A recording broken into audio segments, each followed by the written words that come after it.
morning, everyone, and welcome to today's webinar. We'll give you a couple of minutes to get settled, to log in, and then we'll be ready for our presentation.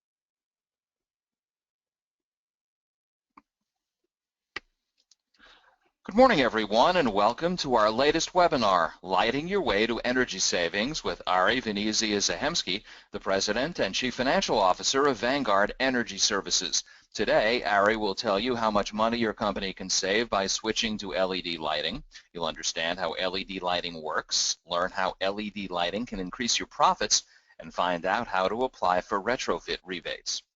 A few housekeeping matters before we begin. Today's webinar is being recorded and will be emailed to you automatically in the next day or so. Also, we will be emailing you the slides for today's presentation in a separate email, so be on the lookout for those. Also, if you see it up on your screen, we do have a link for you to download the PowerPoint presentation if you'd like to do so today. Lastly, after Ari completes her presentation, she will be taking all of your questions, so we encourage you to type them into the fields where you're supposed to type your questions, and we'll get to those at the conclusion of Ari's presentation. So now let's get things started. I'd like to turn things over to Ari Venezia-Zahemsky of Vanguard Energy Services. Good morning, everybody. Thanks so much for being here. My name is Ari Venezia-Zahemsky, and as Peter said, I'm from Vanguard Energy Services, and we are an energy management company specializing in LED lighting, retrofits, and upgrades.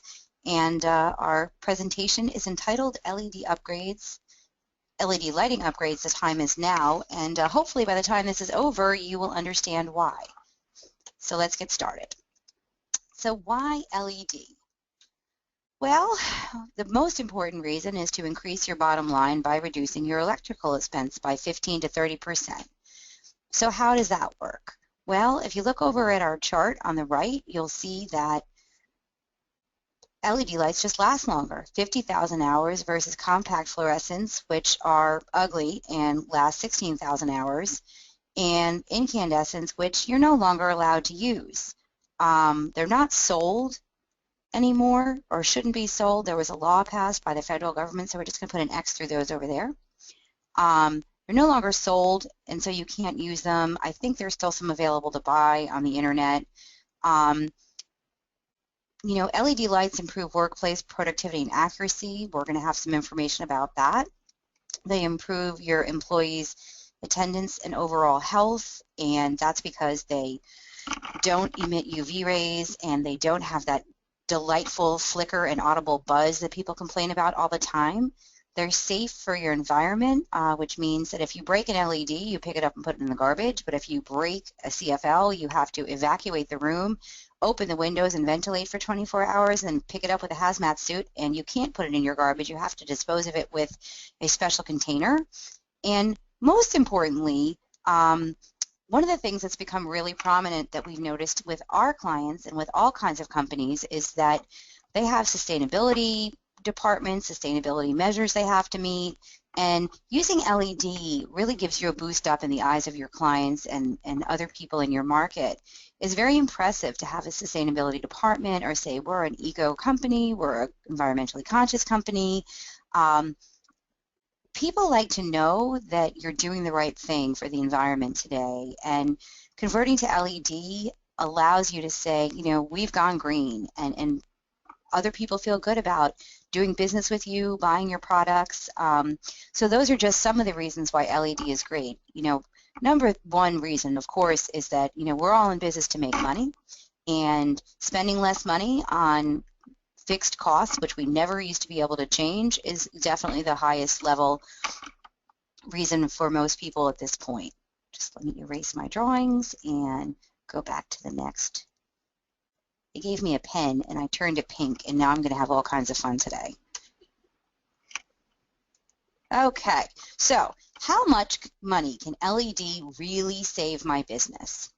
This is a sample proposal, and what this proposal is talking about is the replacement of a T8 light, which is a fluorescent 4-foot tube. Now, if you're sitting in an office building right now, you're probably looking at a ceiling that has a drop ceiling, more than likely, and there's either square fixtures that have 2-foot tubes or U-tubes, tubes that are shaped like a U, or they've got rectangular fixtures that have 4-foot tubes. Those are T8 tubes. Those tubes are fluorescent, and as you can see on my little chart, they last about 20,000 hours. They generally are rated for 20,000. Sometimes they last longer. Those fixtures also have a ballast. The ballasts are rated for a certain amount of hours. They eventually wear out as well. If you're in your home office, you don't generally have these kind of lights unless you have a finished basement. Sometimes people put drop ceilings in a finished basement, and they use these kind of fixtures as well, but this is more of a commercial fixture. But the principle of this proposal is still the same. We're working on the premise that the number of hours of use in a 24-hour period is about 10 hours for these lights, and we're working on the premise that the price per kilowatt hour of electricity, which is the rate that people are paying for electricity, is the average rate in New Jersey right now, which is 0.135, which is our average that we've been coming up with. So what you're seeing is the total electricity and maintenance costs for the existing fluorescent T8 tube is $83,609. The LED light that we're changing it to, that we would be changing it to, would be $30,000. Oh, there's my mouse. You notice over here, the LED tube that we'd be replacing it with lasts 50,000 hours, which is 2.5 times as long, and there is no ballast, so there's no additional part to change. If you're not familiar with what a ballast is, and most people are, it's like a driver within the light that makes everything work. The light doesn't work without it, and consequently, it is the thing that makes the annoying buzzing noise. Basically, what this proposal tells us, which this is just a quick and easy proposal, that you're saving 64% of your energy, and you're reducing your CO2 emissions by 57%. So total savings per year on replacing these bulbs. Oh, and by the way, we're talking about just 300 tubes. Now, if you're talking about the fixtures that you would see over your head in an office, there's 3 bulbs per fixture, so we're really only talking about 100 lights. 300 bulbs go into 100 fixtures. It's simple division. We're talking about saving $3,886 per year, which is an ROI of 1.7 years and a total lifetime savings over the life of the bulbs of $53,000. Not too shabby. But, you know, what else are you saving? Well, you're saving on maintenance because nobody has to get up there and change the lights. You're saving on annoyance because nothing's buzzing. There's no ballast. There's a lot of other things that come into it. Most importantly, the lights are a clear, daylight-like color, and you can choose what color you get. But we'll talk more about that later. Here's another example. This is a proposal of a pricing example for replacing the entire fixture. So rather than 300 bulbs, it's taking out 100 actual lights, the whole piece of equipment above your head, and replacing it with what's called a retrofit. I'll show you a picture later. It's called a retrofit troffer. And while the lifetime, as I said earlier, of the fluorescent light is 20,000 hours, the lifetime of the proposed retrofit LED troffer is 187,000 hours. Okay, I know you guys are all rolling your eyes right now and saying, what is this lady talking about? 187,000 hours is 40 years. And it's actually a little bit more than 40 years. So how do we know? All of the lights that are approved for the New Jersey Clean Energy Rebate Program and that reputable companies use have gone through extreme testing processes. There's DLC, which is it's a laboratory that does testing similar to UL, which does testing for home appliances. There's special laboratories in California and in Canada, and what they do is they create test environments where they can actually go ahead and make a process that would bear out how long these pieces of equipment actually last. And this light has been rated for 170,000 plus hours, but we say 187 because we don't want to brag. This is one particular fixture. It's not all retrofit troffers. This is one particular brand that we use. There are other ones that last less hours. We just happen to use this one. It gives our clients the best savings. At any rate, if you go down to the bottom of this screen, you'll see the total savings per year for just 100 fixtures is $3,700, $3,779. The ROI is 2.94 years. It's a little bit longer because they are they're a little bit more expensive, and with a 10-hour runtime in 24 hours, it's not a 24-hour-a-day use, so it's not as much runtime to make it up over. But the lifetime savings over the lifetime of the light, because it's such a long lifetime, is $193,000, which is a lot of money. It's a lot of money. And I know that it's hard to believe, but it's absolutely the truth. So on we go. So today I'm going to talk about a brief history of lighting in energy terms, the relationship between lighting and energy, and how come it costs us money. What demand reduction as a benefit of LED lighting use actually means, all the primary, secondary, and tertiary benefits are. Some case studies as they relate to the workplace. I'm going to show you a sample analysis and proposal. I'm going to talk about how we get the New Jersey Clean Energy Rebate Program and how we can take advantage of it, and what the environmental benefits are, if you're not aware. And please remember, if you have any questions, send them in now. Beat the June rush. Oh wait, it's July. Send them in, so you can be first in line when the Q&A period starts to get your questions answered. There's no question too outrageous or silly, because LED is a fairly new technology. The adoption period in the marketplace is still fairly new. So, and also remember that we're talking about commercial LED versus the stuff you're buying in Costco and Home Depot. Those light bulbs, the cost of those light bulbs is already subsidized by the state. So the price that you're seeing, the stuff that you're seeing, those are meant for home use. They're not meant for commercial use. So this is definitely not the same thing. There's nothing wrong with those bulbs, but they're not meant to be in an office environment. And you're not going to get the same performance out of them. But if you have questions about those, I'll be happy to answer those too. So on we go. The evolution of light. Well, as it says, in the beginning, it was dark. And until man invented fire, there was no light. There was sun and there was not sun. And then there was fire, and there was fire with wood, and there was fire with candles, and there was fires with kerosene lamps, and then gas lamps. And then in Menlo Park in the mid-1800s, there was incandescent light from our friend Thomas Edison. And it took him a long time to invent that light bulb. And when he finally got it right, we ran with it for a while, although the adoption was not as quick as you would think because they were very expensive.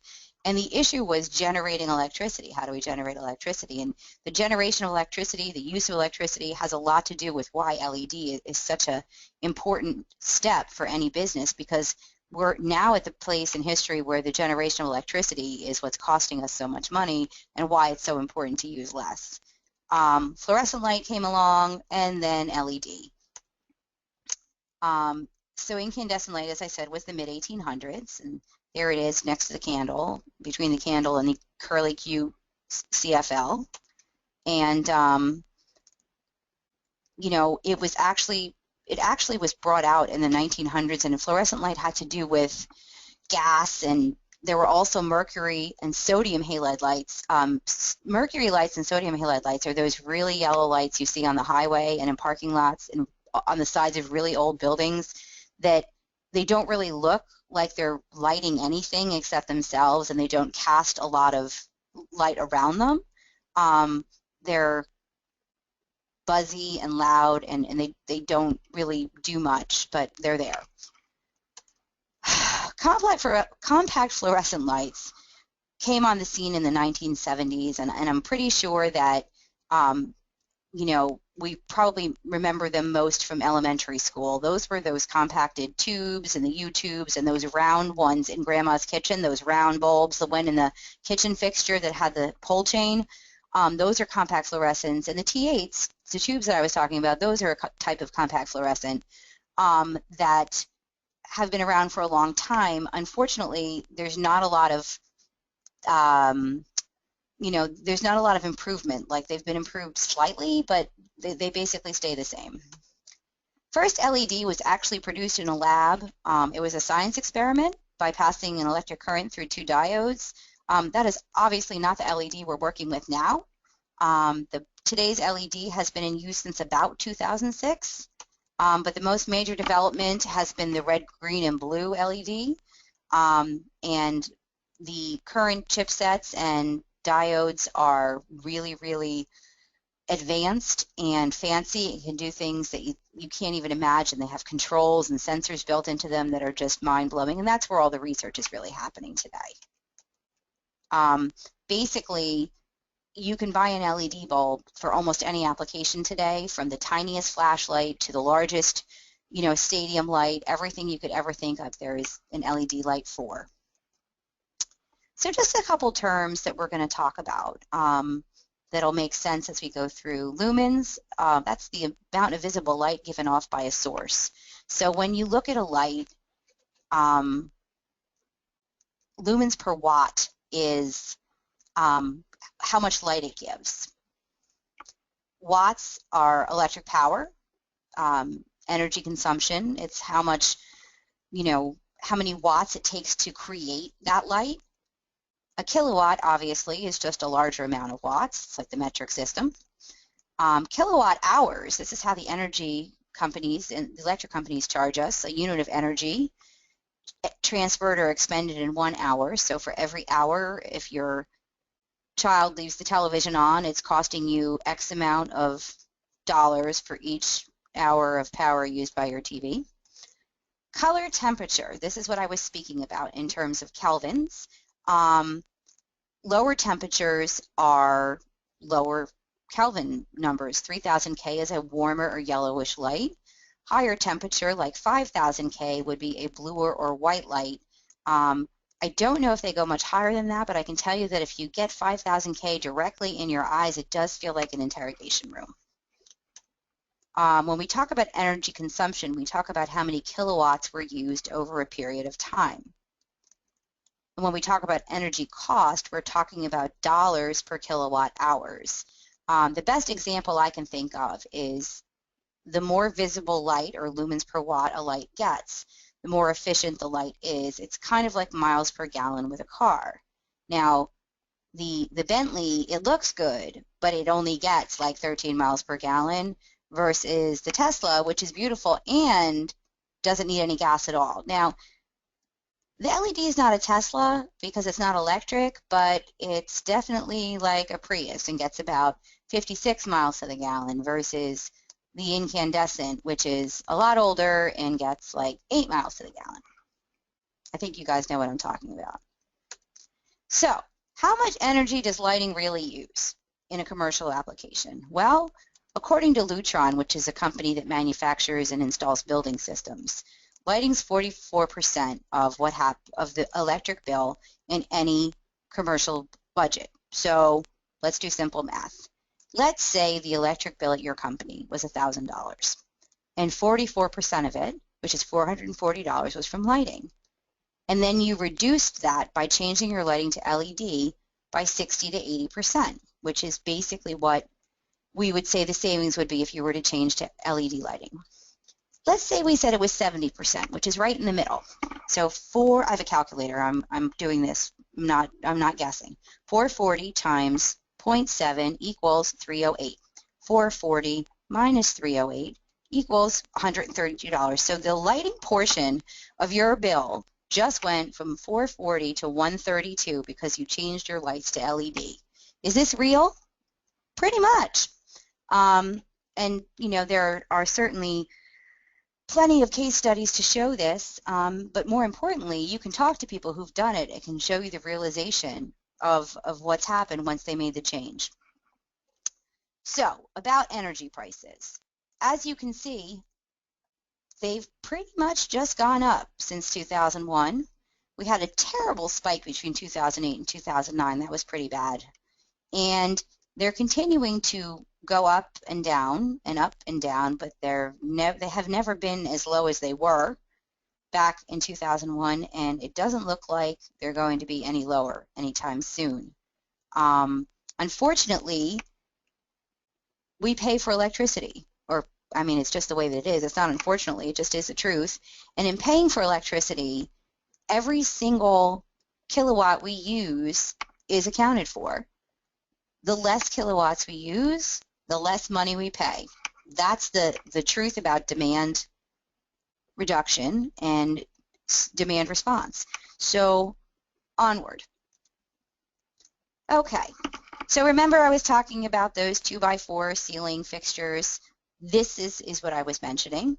The one on the right here is an old-fashioned fluorescent troffer. You don't see this whole body part because it's up in the ceiling, up in the drop ceiling. This one probably has 3 bulbs, and its output is 60 lumens per watt. In order to produce that, it uses 140 watts. So in order to create those 60 lumens, that output of 60 lumens, it uses 140 watts. This light over here, which is the one that lasts 187,000 hours, and we have used the brand because it is specific to them. Orion is a lighting manufacturer based in the U.S. It happens to be one that we have a relationship with. Not a plug, it's just that we didn't want to use their product without naming it because it is very specific to them. Their lighting output on this particular product is 100 lumens per watt, which is 40% more, and the energy consumption is 2/3 less, 40 watts. So it doesn't take my pink calculator or a rocket scientist to figure out that without even factoring in the amount of time that the fixture on the left, the LED fixture, will run, the one on the left is a much better bang for your buck because you're getting more light using less watts. So this one on the left obviously uses a lot less energy. Again, please don't forget to send in your questions if you have them. I'm sure that one of the questions is, how do you get from this old fixture on the right to the new one on the left? And the answer is that this is what's called a retrofit kit, and it fits in this pan by taking the guts from this light out and dropping this in. The installation is about 1 minute and 30 seconds. There's almost no work stoppage. It does not require a whole lot of time, and it doesn't require ripping apart the ceiling. It doesn't require new wiring. Literally, we have videos, and Orion has videos on their website showing even a woman can do it in 1 minute and 30 seconds. I'm a little short. I'm 5'1". It's hard for me. Even on a ladder, I need like a bigger ladder, but I've done it myself, and it's really quite miraculous. So onward. And of course, I was joking about even a woman. Please, I'm not like sexist against myself. That would be really weird. Okay, so this is what we learned about demand reduction. Say it with me. Less kilowatt hours equals less dollars. We know that energy costs are rising consistently, and they only continue to go higher. If you pay an electric bill, I'm sure you've noticed. Lighting demands electricity, unless you have a very large group of hamsters running on wheels somewhere outside your building or in your basement. We pay for electricity based on the wattage of fixture or bulb uses. The more light you need, the more you will pay. Therefore, lower wattage LED fixtures and bulbs will reduce your demand, and you'll use less supply. So on the next slide, we're going to see a really pretty colorful illustration that I did not do because I'm not artistic. And again, remember, less kilowatt hours equals less money. So secondary benefit, which will also reduce your supply. LED lights are cool. You can run an LED light for 50 hours and touch it, and it will still be cool. It has to do with the technology involved with heat sinking, where heat dissipates. I am not a scientist. I'm not going to try to explain it to you. I can Google information and explain it to you, but we don't have the time for that. But I can tell you that, we have LEDs throughout our office and our home, and I can touch the light bulb whenever I want, and I've never been burned. The most important part is if you're not heating your ambient office, your environment, you don't need to use your HVAC system as much, which means less kilowatt hours, which means less money. The next benefit, the tertiary benefit, is maintenance and replacement. When run times are 50,000 hours and up, you don't need manpower, you don't need equipment rental for high spaces, and there's no work interruption for bulb or fixture replacement. There's also no flickering, no buzzing, no blinking, and no different color lights because LEDs run consistently at the same color for their entire life. And because of the hours that they're set, that their manufacturers, pledge that they run, they have warranty times of a minimum of 5 years, sometimes 10. And now they're looking at even longer warranty times because the bulbs are getting more and more accomplished, and they're coming out with warranty times that are exceeding 10 years because they're running for so long. So it's really a tremendously good investment because if you have a problem with it, things with moving parts, things that are mechanical, things that are made by people, they do fail. But if you have a problem, you just call up your manufacturer's rep and say, hey, my bulb failed. And, it's happened to us where we've had a failure and we say, okay, and we send them a new one, or we go install a new one because that's how it is. It's when something is supposed to run for 187,000 hours, there could be a failure, and then we just get a replacement, and it's that simple. It's not like you buy a light bulb and it doesn't work because the filament dies, and that's the end of your light bulb, and you can't get a new one. These don't have filaments or those kinds of parts. It's a chipset, like in a computer, and it will work. It's guaranteed. So let's look at the pretty picture to wrap up this section. All right, let's see. The cheapest way to get light is LED. Ta-da! You can get the most amount of lumens for the least amount of money and the least amount of watts with LED. CFLs are not all that much different in price, agreed. However, the place where it's different, let me get my pen or my highlighter, is down here. Typical life, 10 years, 12 to 25 years. You're never going to get more light out of a CFL than 10 years. You can definitely get 12 to 25 years out of an LED. The added benefit is that you will never, ever, ever have to call a hazmat team if you break an LED. They're plastic for the most part. They don't have glass. You can pick it up again and put it in your garbage can. You break a CFL, it's a big pain in the butt. There's a lot of stuff you have to do. They're unsafe. If it's a tube, again, there's buzzing, there's ballast, there's all kinds of replacement issues. But most importantly, this is your longest and best runtime and your cheapest, I would say dollar, but it's really pennies per kilowatt hour. So as the title of the slide says, the numbers do tell the story. You can run a 40-watt bulb you can replace a 40-watt bulb with 5 watts, a 60-watt with 10 watts. I mean, the difference in energy use here is tremendous. And the other thing is, the less energy we need, the less energy we need. And not taxing our grid as a social imperative is wonderful, because then again, we're not demanding so much from our environment, whether it's fossil fuels or oil or gas or whatever it is that we're using. So, okay, that's my environmental moment. Onward. Hello. Oh, I have to turn back to my pen. Hold on. Technical difficulties. There we go. So let's talk about some case studies. I'll run through these fairly quickly. I know that the people at NJBIA were nice enough to attach them for you.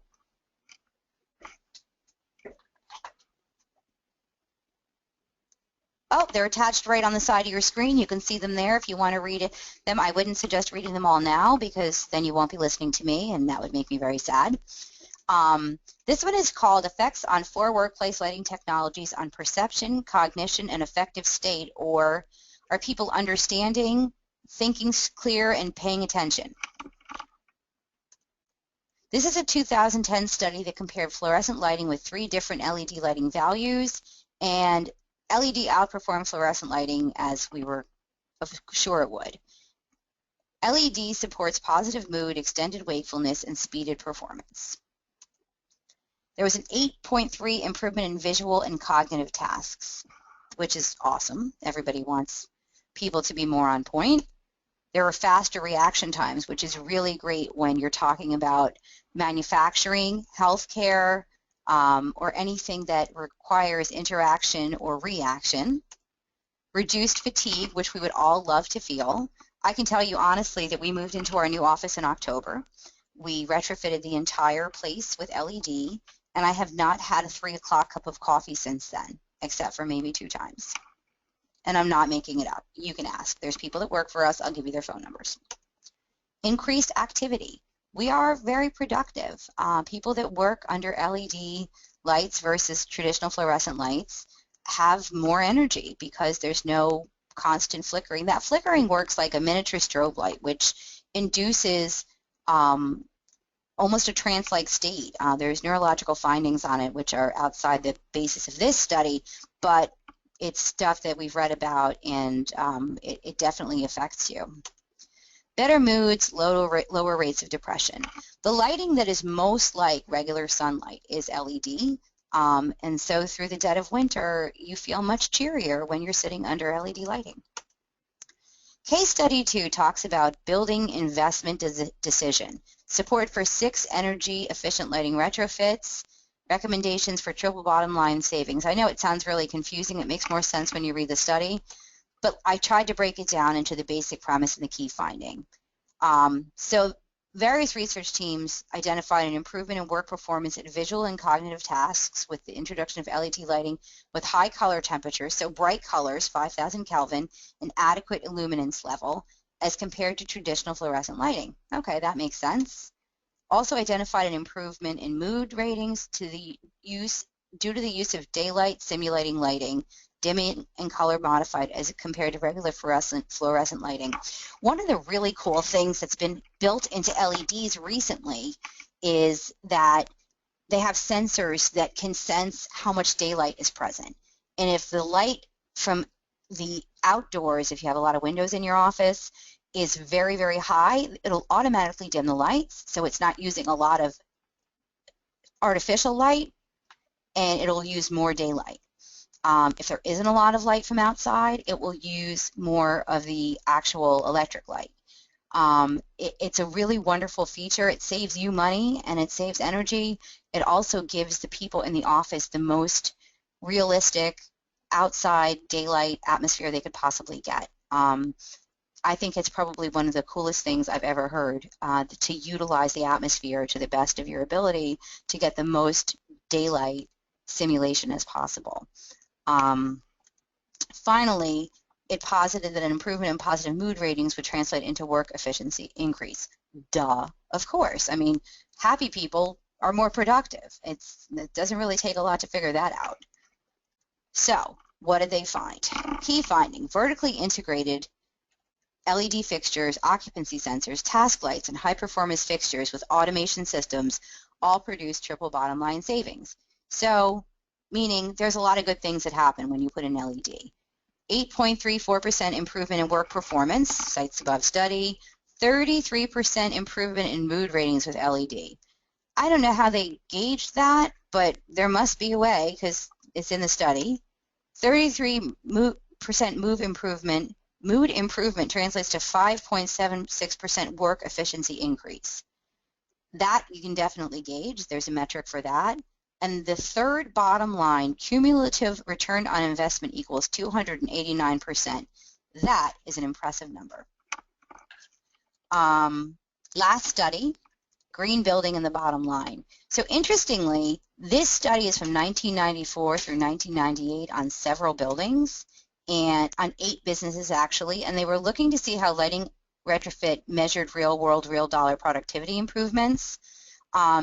Even though this study took place before the higher quality LED of today, it still had amazing effects.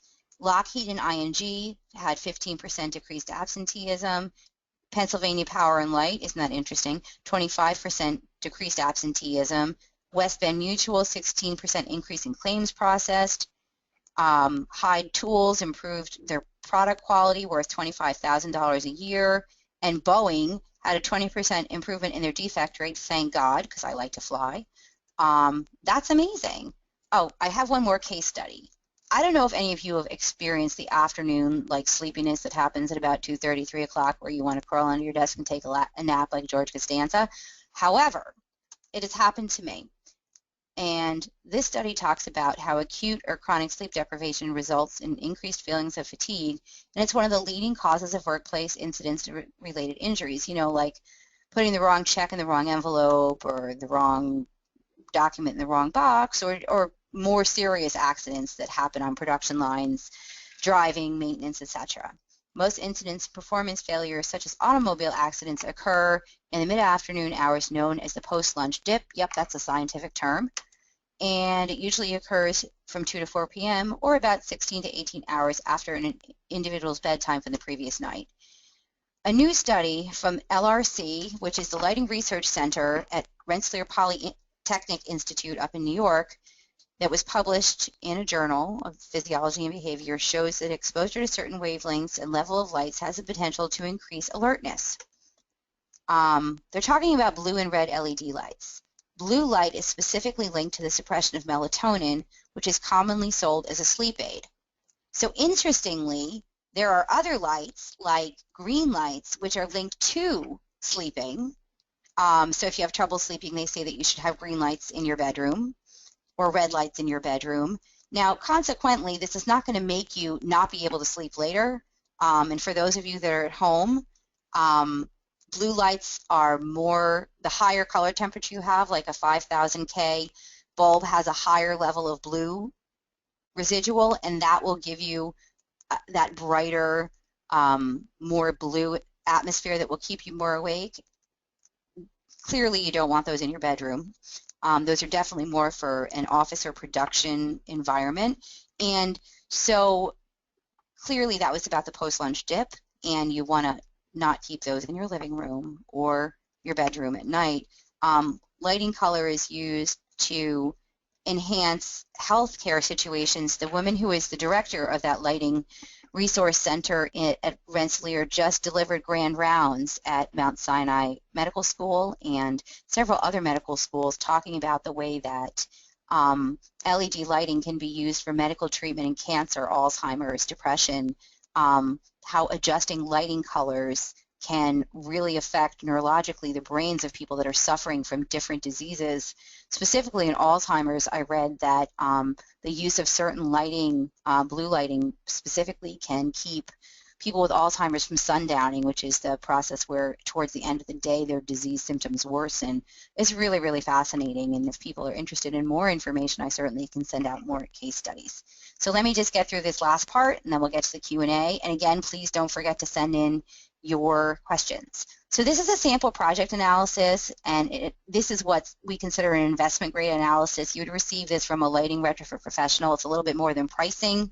It does talk about material and labor cost of a big project. This is a $119,000 project. It shows there's labor rebates and less rebates and incentives. It shows the net cost, annual operating savings, energy savings and maintenance.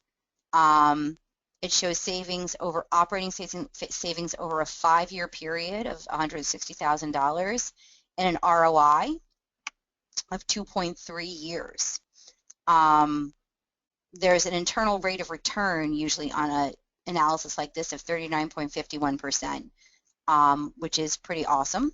And this is the kind of thing that you would expect to receive if someone gave you what's called an investment grade analysis, as I said. This shows a cash flow analysis, where it shows that you're cash positive somewhere between your second and third year, that your energy savings, your HVAC savings, and your net cash flow become positive back to you after the price of the equipment. somewhere between year 2 and year 3, which is not too shabby. This is just a visual representation of net and cumulative cash flow. Cost of waiting. So I'm going to put the cost of waiting chart up here. So cost of waiting is what happens if I don't convert to LED. So basically what this shows you is for this particular project, if you don't do it, it's going to cost you $2,528 a month, $30,000 a year. Over 5 years is $151,000, 10 years $303,000.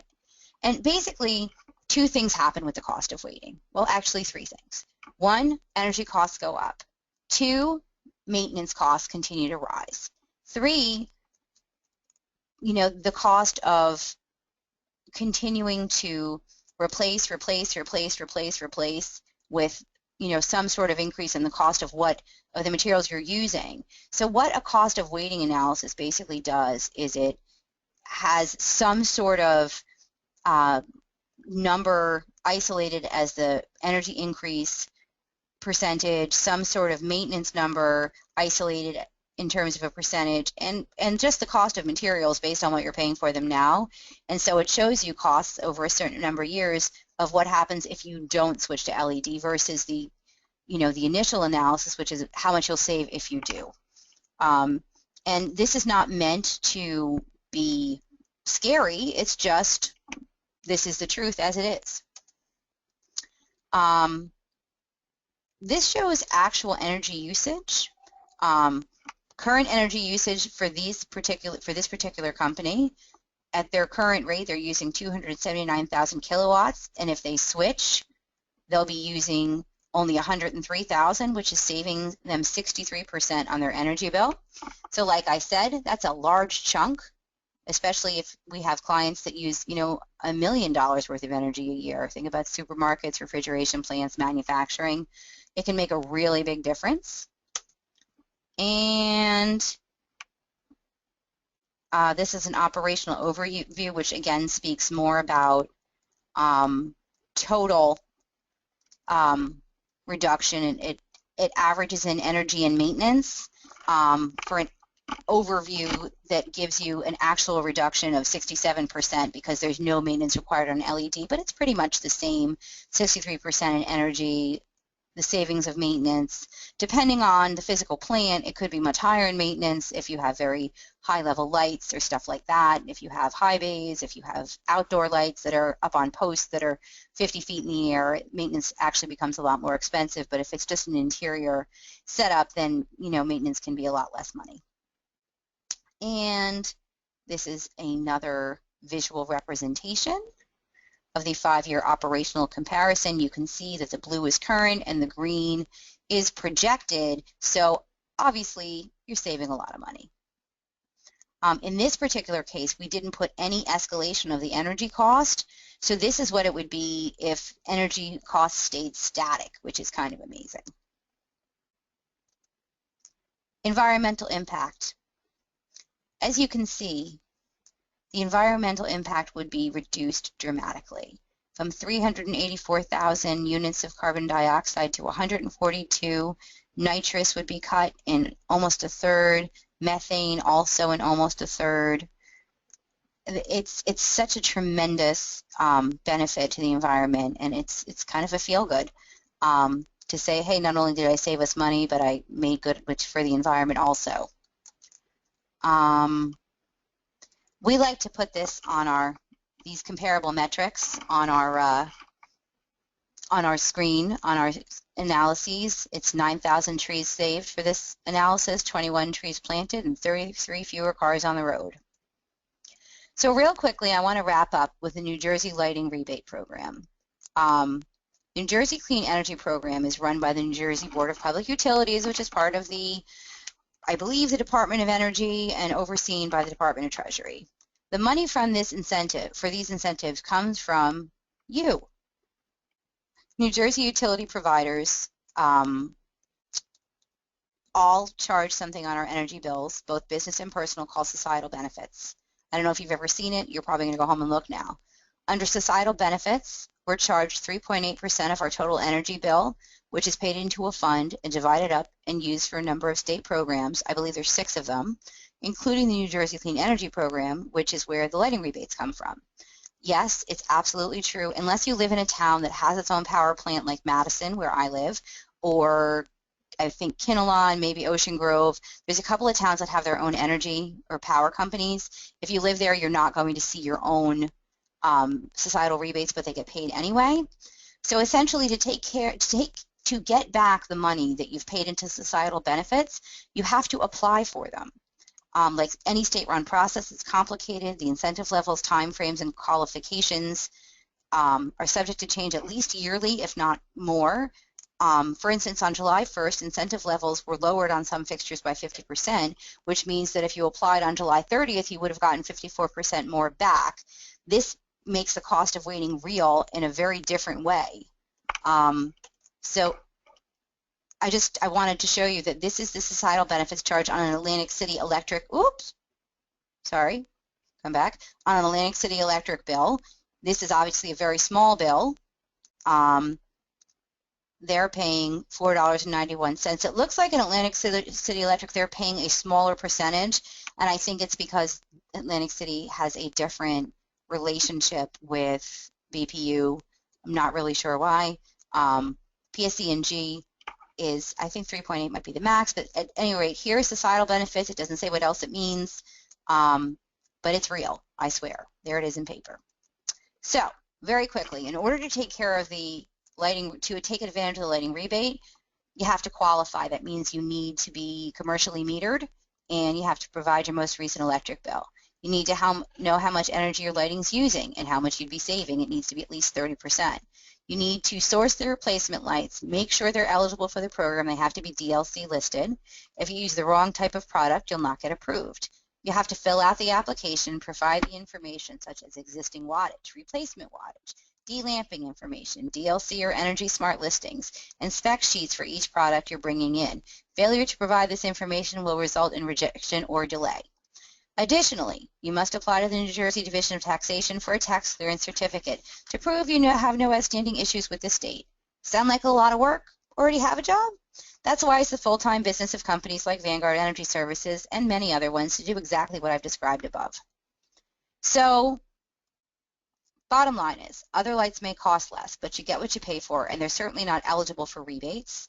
This is another pretty representation of lifespan lighting, over 50,000 hours of LED, again, the clear winner. And in the end, you can go green, you can save green, and you can be a hero for your business and your planet. Thank you so much for being part of this webinar today, and I look forward to taking your questions. Thanks. Thanks so much, Ari, and I have to say you know more. I'm not just saying this because you're sitting here and doing the webinar, but you know more about lighting than any human being I've ever met in my life. So I personally have learned a lot, and I hope those who've joined us on the webinar have as well. And just wanted to kick off a discussion about what the psychology of the consumer, I don't mean consumer like home consumers, but business consumers, are people ready for this change? Are you finding that they are resistant to change, that they don't understand how they can save money and kind of go a different way? What is the psychology, or are they so used to using what they have now that they don't even think about it?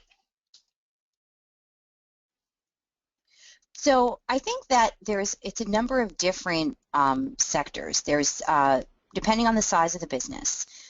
I think people really are afraid of what they don't know. There's a percentage of people who don't know enough, and they're just don't want to take the time to find out, or they're afraid it costs too much. They're not aware that the rebates exist, and if they're aware, they think it's too difficult. Companies like Vanguard, we don't charge any money for applying for the rebates for people. It's part of the process. So, and the thing that scares people about rebates is that they have to deal with the state. It's one more thing to deal with the state, which is why it's become part of what companies like Vanguard do, because it's quite an undertaking. Many companies take a look at their electric bill and are like, what can I do to make it less? Because this is truly the first time in, well, one of the first times in the history of doing business that we have an opportunity to affect our fixed costs. It used to be your electric bill was your electric bill, your water bill was your water bill, and now we have an opportunity to affect our fixed costs in a way that we never have before. You know, reducing, let's say lighting's only 30% of your bill, of your electric bill, you can still reduce it by 60 to 80%. That's a tremendous amount of money. And I think that for people that are willing to stop and take a breath, they realize what a big change it is. And if they have 5 minutes to think about it, they definitely are interested. Most people, when they get educated about it, and that's really, you know, why we're doing this webinar, once they hear about it, they're very interested and they generally end up, you know, going ahead and taking the plunge. I think people are afraid that the light won't be the right color, or people have a lot of, I think, unfounded trepidation, which is why we try to have an educational process.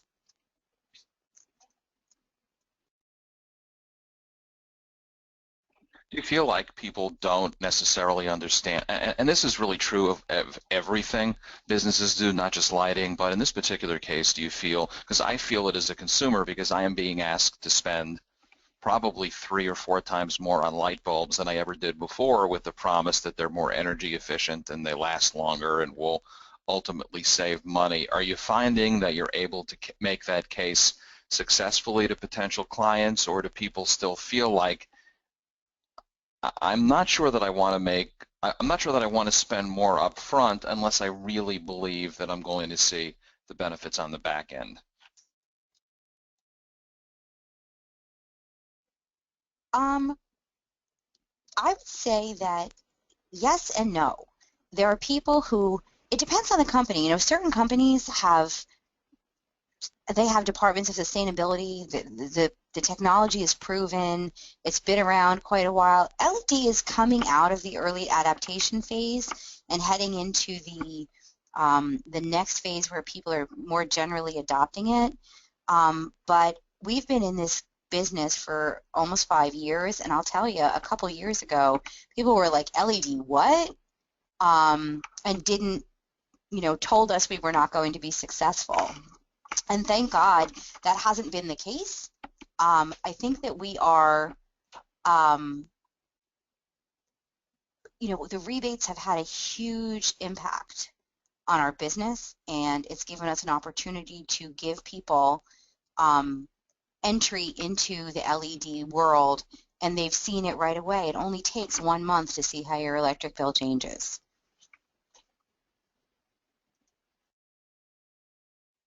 Are you finding any difference between clients, potential clients who need to retrofit their businesses, and those who are starting from scratch, whether that means moving and renovating an existing building or even building a new building and are in effect into the new construction phase? Are those in new construction more likely to take the step and make these changes than those who may have to retrofit an existing business? The market for retrofit is much more, it's a lot easier to negotiate in terms of doing the retrofits, because those rebates are very easily and readily available. When you do a new construction, which is not honestly something we deal with a lot, you have to spec it into your plans and then get approved, you know, for rebates while you're doing new construction. It's a little bit more complicated of a process. It's considered, if you buy a building that already stands and you're doing a renovation, that is considered a retrofit. So that's a good thing. Stick building, you know, from the ground up, people are definitely speccing in new LEDs, which is wonderful. But we've done full building retrofits. The building we're in actually was a gut and retrofit when it was redone. The person who owns it happens to be somebody we know, and when we built it for him, when he built it, he spec'd in all LED lights. It's a really beautiful building. But I would say that retrofits are by and large a much larger part of the business, because that's where the energy savings is. And not to mention, I don't know if you've looked around, but there's not much room left in New Jersey to build anything new. So we're seeing that's the primary chunk of the business is definitely retrofitting. And the other cool thing about retrofitting is delamping. For instance, if you've got 50 lamps that are only putting out 60 watts, and then you can put in 30 lamps that are putting out 100 watts, you have an opportunity to actually use less energy and have less lamps that are giving more light, and that's something that people are really excited about also, is they actually can use less fixtures or less bulbs to get the same amount of light. What would you say to a potential customer who's thinking, this is one of those things where if I wait just a little bit, prices will come down over time? And the best analogy is if you looked at LED flat screen TVs 5 years ago, the cost, and then you look at the cost of LED flat screen TVs now, it's significantly less. So what would you tell someone who says, I'd like to wait? Obviously, if you don't wait, you can gain the benefits now, so it probably sort of evens out. But how would you counter that mindset and that kind of question from a potential customer or consumer? Well, the first thing I'd say is that the rebates will go away. When it becomes something everyone's doing, the rebates will go away. And the rebates are still quite generous. They were more generous 2 years ago. They were more generous a year ago. What we had as a rebate, a rebate that was $50 on June 30th is now $25.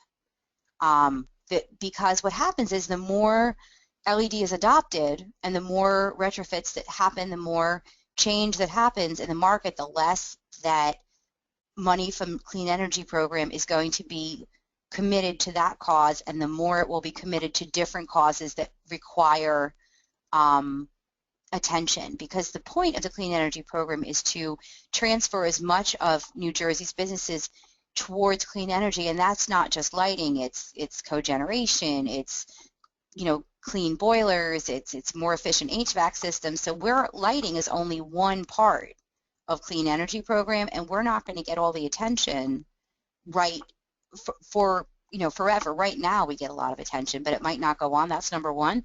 And number two is that there's a sweet spot where the cost of electric and the cost of the bulb, the cost analysis I showed you, we can tell you exactly how much it's going to cost you to wait, exactly how much. And if you multiply the cost of the bulb times the life of the bulb times the watts you're using, sure, go ahead and wait if you want to wait, but there is a cost to waiting, and there's a cost to not taking advantage of the rebate. So an argument can be made. And as far as financing goes, lighting is now considered something that you can lease. LED lighting, you can do off-balance sheet financing for LED lighting.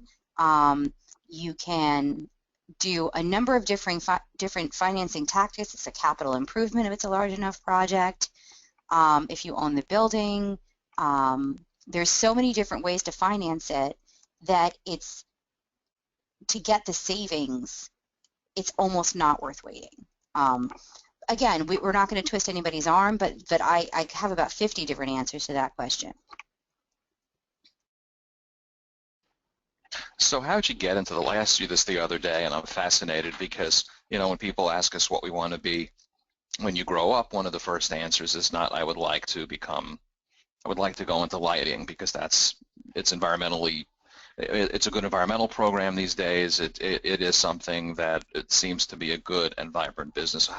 What attracted you to going into this area, and do you find yourself, second part of that, is having to sort of get inside the head of potential customers and think how they think? So initially, I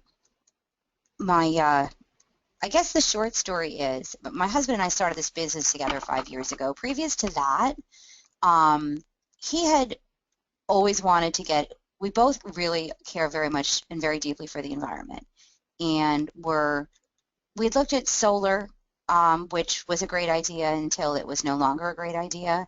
And we were looking at some sort of renewable energy business, and initially had looked at the deregulated energy market.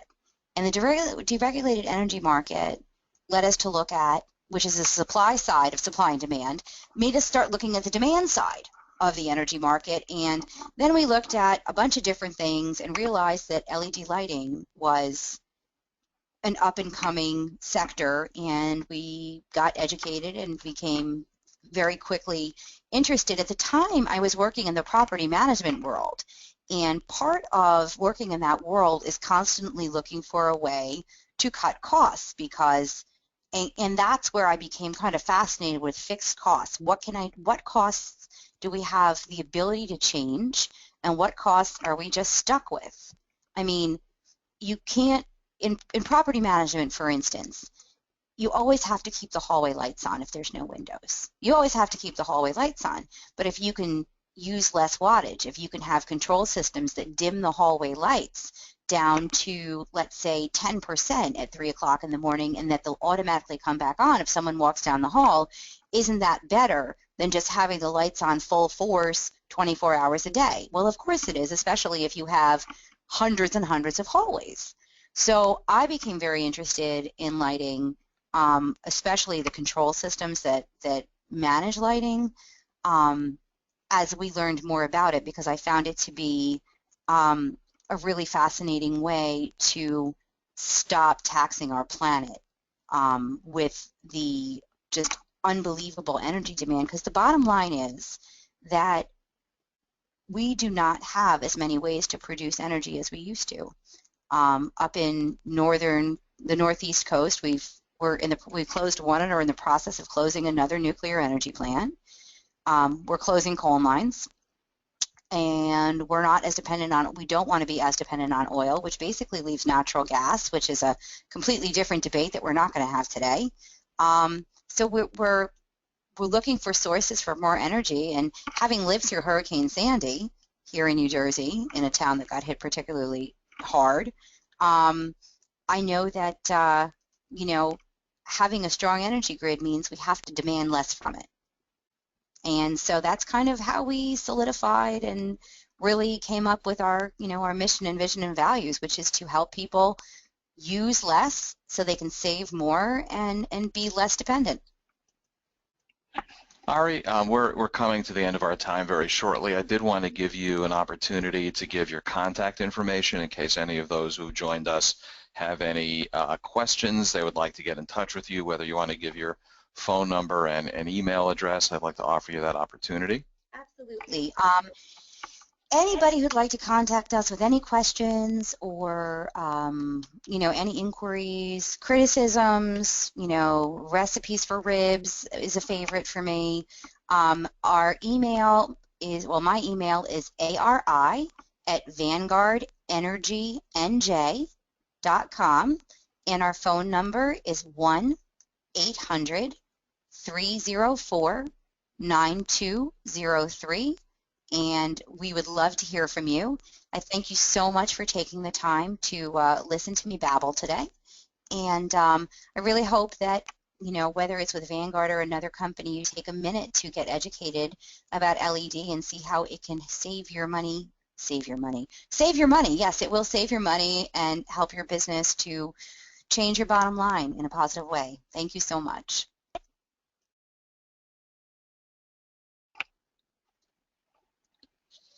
That's about all the time we have here today, Ari. So unfortunately, it's been very, very informative, and I've learned a tremendous amount that I'm going to be able, even though you don't necessarily deal in consumer, I've learned a great deal that will help me moving forward to help save those fixed costs that you spent a lot of time and very productive time discussing. But again, unfortunately, we're a little over noontime, so we'll have to bring things to a close. Just a few reminders. Don't forget that all of you will be receiving a recording of today's webinar via email, and you will be getting the PowerPoint presentation via email as well. Lastly, we will be sending you a survey that we hope you'll fill out so we can understand how best to provide you important information in the future in a webinar format. Our next webinar will take place a week from tomorrow on July 23rd as our President and Chief Executive Officer, Michelle Sekurka, once again joins us for Ask the President. She'll answer all of your questions about the association and what we are working on policy-wise to help you make your business a success. Ask the President will begin at 11 in the morning and will go until about noontime. I'd also like to thank Vinny Civitello, who's a great part of our webinar team, for making today's